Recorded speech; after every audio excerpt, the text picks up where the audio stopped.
Vers la fin du 19e siècle, vers 1870, un pharmacien aux États-Unis invente un produit qui consiste à avoir un breuvage un petit peu secret, à y mettre des bulles et à proposer ça à ses clients comme un remède pour la bonne digestion.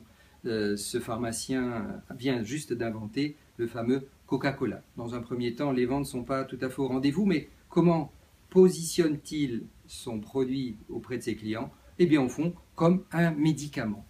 On est d'accord, pour croître la logique du médicament, pour faire de la croissance, le positionnement en termes de médicament est insuffisant et surtout, il est insuffisant pour aller conquérir des marchés à l'étranger parce que d'un pays à l'autre, la logique de santé n'est pas la même.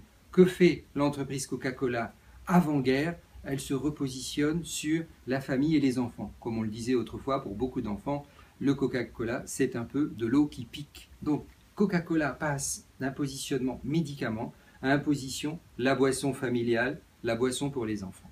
Pour appuyer ce nouveau positionnement, l'entreprise se recolore, elle prend la couleur rouge, elle a toute sa logique de travail événementiel avec le fameux Père Noël et elle va vivre sa croissance grâce à ce positionnement plus large. Arrive la guerre, les États-Unis, les Alliés emportent la guerre contre les armées allemandes et les vainqueurs sont perçus la plupart du temps comme des gens qui arrivent avec des nouveaux symboles. Et parmi ces symboles, on a la bouteille de Coca-Cola avec sa forme, qui est d'ailleurs une forme déposée. Coca-Cola, après-guerre, devient la boisson des vainqueurs, la boisson des winners.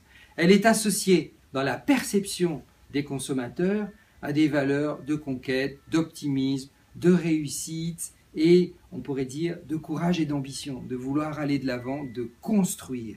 La marque va jouer pendant plusieurs décennies sur cette valeur-là. Puis, l'American Way of Life, pour continuer la croissance de l'entreprise, devient un positionnement un peu trop étroit. Et on voit arriver, vers la fin des années 80, début des années 90, une nouvelle notion qui est celle de l'optimisme. Et cet optimisme a été retravaillé, puisqu'aujourd'hui, la marque Coca-Cola exprime quelque part le bonheur.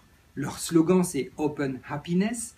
Ils ont commandé à Pixar un film publicitaire sur la Happiness Factory. Donc on voit comment cette entreprise, en un peu plus d'un siècle, a changé à 5 reprises de positionnement. Cela signifie que pour assurer la croissance des ventes, la croissance commerciale et la croissance financière de l'entreprise, il a fallu élargir la perception du repère mental dans l'esprit des consommateurs. C'est ce que j'appellerais l'effet darwinien. Les marques fortes sont des marques qui s'adaptent au changement de leur société.